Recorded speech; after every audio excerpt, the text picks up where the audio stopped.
Hey there, it's Eric Evenstad with bootstrapbizgrowth.com, and in this video I want to talk about how you can do a better job of managing meetings with colleagues, with potential customers, with clients, with prospects, with anybody that you meet with on a regular basis. So as a solopreneur or an entrepreneur, if you're anything like me, there's all kinds of people that you network with and that want a piece of your time. They want to meet with you. They want to figure out if you can work together. Have you ever heard that one? Hey, let's find a time to get together and see if we can help each other grow our businesses. That's a common strategic partner type meeting request. Or maybe somebody wants to learn more about your services, or maybe a client wants some of your time. All of these different types of meetings can take up a ton of your time. And so I put together a few tips to help you better manage these meeting requests and just make your life a little bit easier. So the first tip that I have for you is get comfortable with saying no.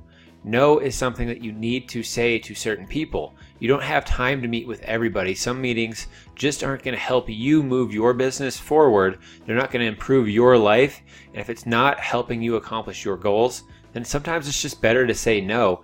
It's just not worth it for you. You need to focus your time and energy on taking action on the goals that you are focused on. So saying no can be very, very effective, and don't feel guilty about this. People will understand. You don't need to make up a lie. Just say something like, no, I can't meet right now. I'm really focused on getting this done at this moment, and I'm tuning out everything else. That's fine. People will accept that. I do that all the time. I'm very good at saying no to meeting requests just because it drains my energy to have to drive somewhere, meet somebody for coffee, or meet somebody for lunch. It's just not worth it for me most of the time. Another option that you can do is you can, instead of doing a coffee or a lunch where you have to drive somewhere, is say, hey, I'd love to meet. I have 30 minutes. Let's pull up a Skype call or a Google Hangout call and do a video meeting, or maybe just a phone call.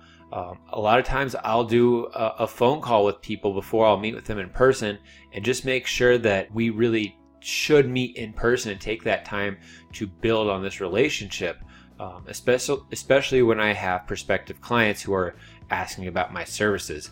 I will always demand that we do a phone call first before we do any type of in-person meeting, because I want to start to vet them and make sure that they're a good fit for me and I'm a good fit for them. So now let's talk about what to do once you are going to meet with somebody. So you've decided that, it makes sense for you, it makes sense for them to get together and meet. So how do you schedule this? Well, I have a few tips for you here that are really going to help. Number one, never email somebody and say, when can you meet? Instead of doing that, say, hey, I have availability at 11 a.m. on Tuesday. I have availability at 9 a.m. on Thursday. Do either of these work for you? So give them two specific options that work for your schedule, and most of the time people are going to work around your schedule and fit one of those times in. And you can always say also, if one of these times doesn't work, shoot me another time that works for you.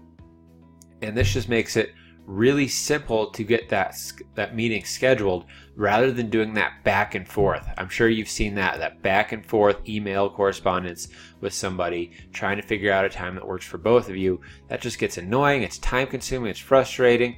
So don't do that. Just propose two different times, and most times somebody's going to work around your schedule. Now, if you're the type of person that is meeting with a lot of people over time, so you have 10 meetings per week, 15 meetings per week, it might be beneficial for you to go out and hire a virtual assistant.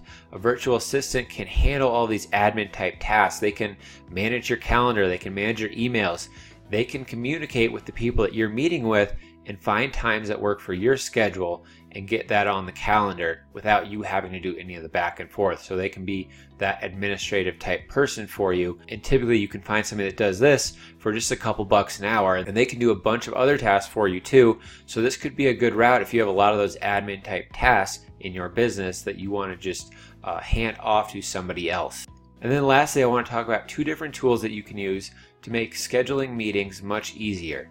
The first one is called Doodle, and this is a really cool tool if you are trying to schedule meetings with multiple people. So say you have a meeting to get together with 4 or 5 different people. Maybe it's a board meeting, or maybe it's a whole marketing team, or whatever it may be where you're meeting with multiple people.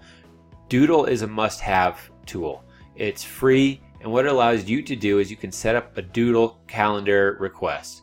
And what that means is you go in and you select a time frame. So I might go in and say, I can meet on July 27th, 28th, 29th, and then I'll go in and select different times that I'm available, and then I'll send out a link to this calendar to everybody that's going to be at the meeting. And that link is going to ask those people to go through and check off which times work for them. So at the end of it, everybody has checked off which times work for them, and then you can go in there and see which time slots on which days work for everybody. And then if you find a time slot that everybody says they can meet at, then you're good to go and you can just put the meeting at that time. Now this is going to be crucial when you are scheduling meetings with multiple people, because you can imagine how ugly that looks when everybody has 5 different schedules and you have to line up 5 different people's calendars to find time for an hour meeting or a 2-hour meeting. It's nearly impossible without a tool like this. So Doodle's a must-have tool. It's free. So just go to doodle.com. Go check it out. This one's completely free and you're really going to like this one. The last tool they'll talk about is called Calendly. So calendly.com. And what this allows you to do is it allows you to sync up with your own calendar, and then you can send a link to prospects or clients or anybody that wants to meet with you. You send them a link and then they can go on and they can select a time to meet based on your availability on your calendar. So you can go into your calendar, set times where you want to leave open for meetings like this, and then again send that link out for your calendar, and then people can actually go on, type in their email address, their name, and schedule time with you based on your availability. So this is another free tool. They have a free plan that works very well. So check that one out as well. So just to recap here, the first tip is to say no. If you don't want to meet with somebody or it's not going to help move your business forward, don't be afraid to say no to meeting requests.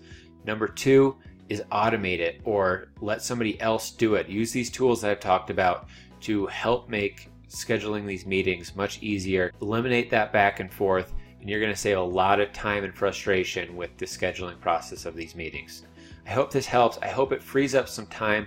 I hope you take action on a few of these tips, because it is going to make your life a lot easier, simpler, and more productive. So go out, give these a test. And if you did find value in this video, I would love if you'd give us a thumbs up. Subscribe to the YouTube channel. We're talking about everything related to growing your business on a budget, so affordable marketing strategies actually work, outsourcing and hiring virtual assistants, productivity tips like this, tools and technologies and automations that can make your life a lot easier as an entrepreneur.